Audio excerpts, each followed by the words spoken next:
Ito guys, panoorin nyo to oh. Yan. Ma'am, anong hatol mo sa kanya sa impeachment? Guilty or not guilty? For me, I think no guilty. No guilty. Not guilty. Bakit not guilty? Kasi wala naman pong ebidensya na pinapakita. Ano yung pinapakita?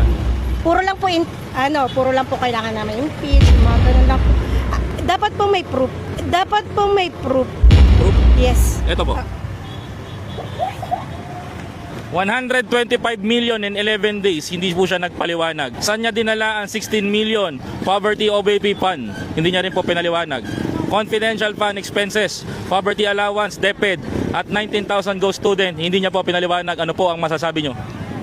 Kasi that time, I think nasa nasa Oman kaya ngayon ko lang din nakita. So, for me, siguro kung ito na Diba, yung guys? ebidensya, guilty na, di ba? O di ba guys? Pansin nyo lang ha. Yung mga DDS sa kalye, pag tinatanong sila kung guilty or not guilty si Sara Duterte, sasabihin nila na not guilty. Ngayon pag nilatagan mo ng ebidensya, bigla silang matatauhan ano. Sabihin nila, ganun ba? O di guilty na siya. Paano ngayon guys kung halimbawa election na bukas o kaya ngayon? Siyempre pag nakita nila yung pangalang Sara Duterte, shade na nila yan. Di panalo na, mananalo na. Tapos bigla nilang marirealize na ang dami palang kaso. At saka nagkamali pala sila ng binoto. Wala na tayong magagawa doon.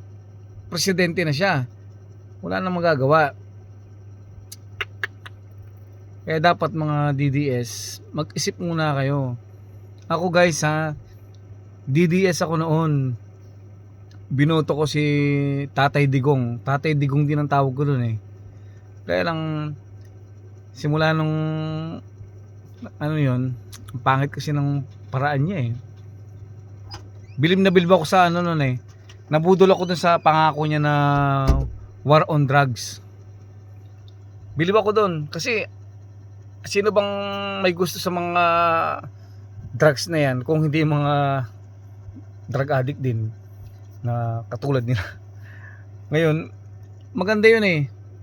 Yung war on drugs, kaya lang pangit yung paraan nila. Kasi kung sino lang patayin nila eh, basta may maipakita lang sa tao na may pinatay sila. Saka hindi naman yun ang tamang paraan eh. Patayin mo yung tao. Kahit na guilty man yan o not guilty yung mga drug addict na yan, dapat yan kinukulong habang buhay. Kasi mas maganda yung makulong sila habang buhay eh. Kaysa yung patay mo sila. Kasi pag pinatay mo sila, wala na. Tigok na sila. Mas maganda yatang makita sila sa kulungan na nagsisisi. Isipin mo, ang sarap mabuhay sa labas. Tapos andun sila sa kulungan. Diba? Ang hirap mabuhay sa kulungan. Mas maganda yun kaysa yung patayin mo. Ang masama nito, kahit yung mga walang kasalanan, binibira na lang bigla. Kaya yun, bigla ako nawalan ng gana sa mga Duterte. So ganun guys, mag-ingat tayo, gamitin natin yung isip natin. Alam ko lahat kayo nabudol kayo ni Tatay Digong nyo sa war on drugs. Bakit? Ano bang nangyari? Hanggang ngayon maraming drogo pa rin ah.